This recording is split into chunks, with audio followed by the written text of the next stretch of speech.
Hello, have a very nice day. नवंबर 1963 को पंडित जवाहरलाल नेहरू जी ने एक बयान दिया था। वो बयान था जम्मू और कश्मीर के बारे में। उन्होंने कहा कि जो आर्टिकल 370 है ना, उनके शब्द ऐसे थे, the article 370 has been eroded. If I may use the word, and many things have been done in the last few years which have made the relationship of Kashmir with the Union of India very close relation. There is no doubt. It is fully integrated. So we feel that the process of gradual erosion of Article 370 is going on. Some fresh steps are being taken in the next 1 or 2 months. अब इसकी हिंदी ये है। पंडित जवाहरलाल नेहरू नवंबर 1963 में एक बयान में कहते हैं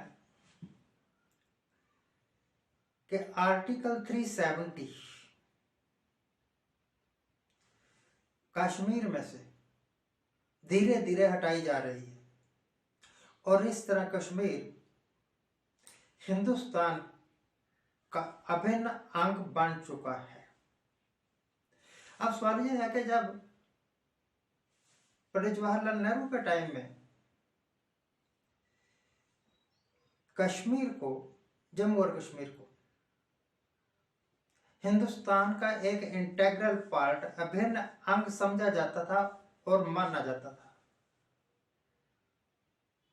तो अब बीजेपी ने जब 370 धारा हटाने का ड्रामा किया तो क्या सोच के किया?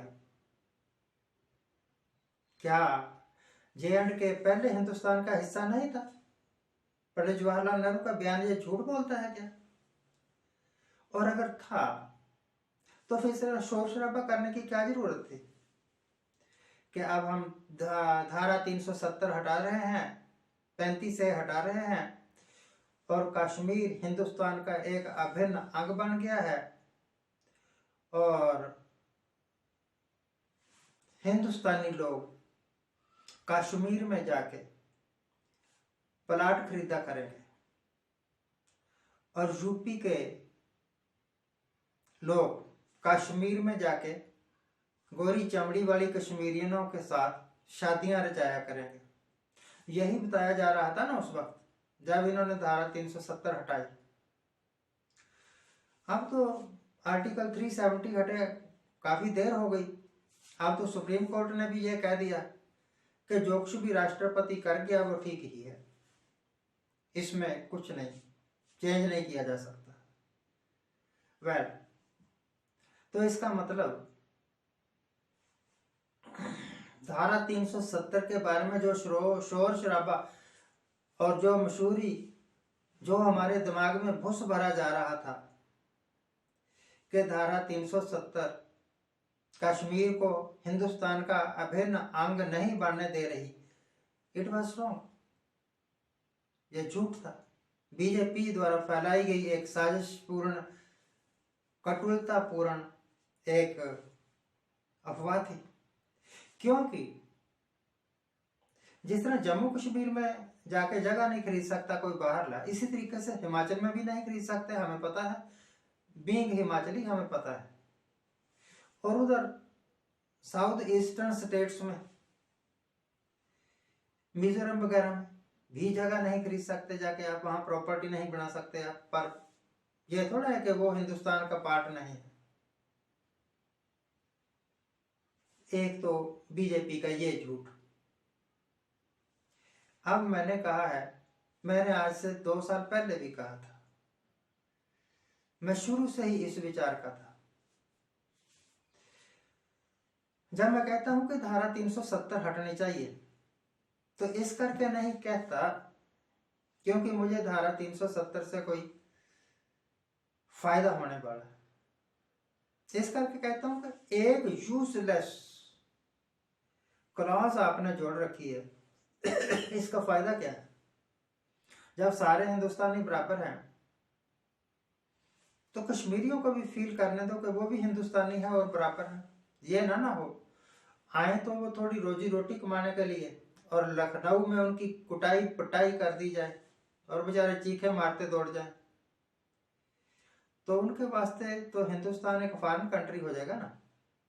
पहली बात ये। दूसरी बात, अभी जब इन्होंने सेंट्रल विस्टा भी बोलते हैं नए पार्लियामेंट हाउस का उद्घाटन करना था, तो बड़ा जल्दबाजी में बिना शोर मचाए इन्होंने कहा कि एक बहुत ही महत्वपूर्ण कार्य करना है और 4 दिन का अधिवेशन यहाँ बुलाया जाएगा, और 4 दिन में एक बिल पास किया। बिल क्या था? महिला आरक्षण विधेयक। बड़ा शोर शराबा मचाया गया, मीडिया ने खूब चर्चा की।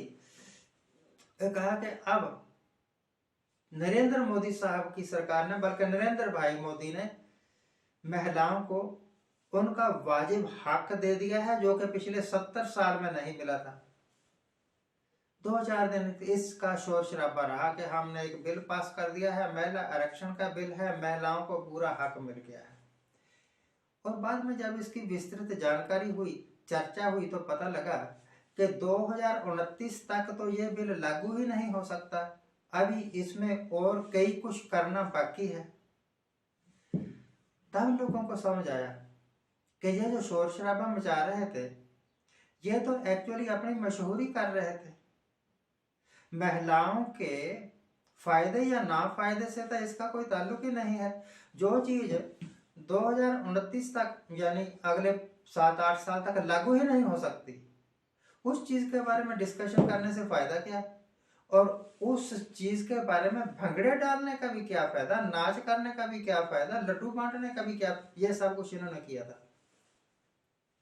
ये 2 एग्जाम्पल देने के बाद मैं इस नतीजे पर पहुंचा हूं, बीजेपी गवर्नमेंट की उपलब्धियां हैं ये कि बीजेपी गवर्नमेंट मूंगफली को बादाम बनाना बड़ी अच्छी तरह से जानती है। परंतु आपको पता है कि काठ की हांडी बार बार नहीं चढ़ती वाला मुहावरा इनके ऊपर बिल्कुल फिट बैठता है। ये जोक्स भी बड़ा शोर शराबा मचा के पब्लिक में लाते हैं, बाद में इनको पता लगता है कि ये तो कुछ भी नहीं था, ये तो बैकफायर हो गया, इसका तो कोई लाभ ही नहीं हुआ। अगर इसका लाभ हो गया होता तो रिसेंट इलेक्शंस में ये जरूर 370 का जिक्र करते या फिर जरूर इसका जिक्र करते कि हमने महिला आरक्षण बिल पास करवा दिया है, और 3 तलाक का मुद्दा उसकी बात करते। पता लग गया कि यह तो एक यूजलेस एफर्ट थी, इसका कुछ फायदा हुआ ही नहीं, ना होने वाला था। आपको लगता है कि ऐसी लिफाफेबाजी से देश का कुछ भला हो रहा है? देश का भला मैं तब मानता हूं कि एम्प्लॉयमेंट जनरेट हो जाए, कुपोषण दूर हो जाए, भूखमरी दूर हो जाए, गरीबी दूर हो जाए। आप 50 मंदिर और बना लो, देखूंगा कितनी की गरीबी दूर हो जाती है। आप एक राम मंदिर का उद्घाटन क्यों कर रहे हो?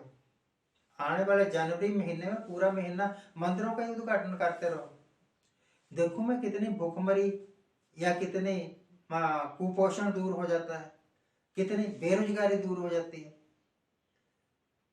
मंदिरों को बना के उनका उद्घाटन करने से कुछ नहीं होगा, बस थोड़ी देर के लिए वोटें प्राप्त हो जाएंगी। देश का भला तब होगा जब ये बेसिक समस्याएं हल कर पाओगे, और आप में हिम्मत नहीं कि आप ये बेसिक समस्याएं हल कर पाओ, ना ही आपके इरादा है, ना ही आपके पास सोर्सेस है। सोर्सेस तो आपने गवा दिए। Thank you very much for watching, keep watching, please subscribe my channel. Thank you.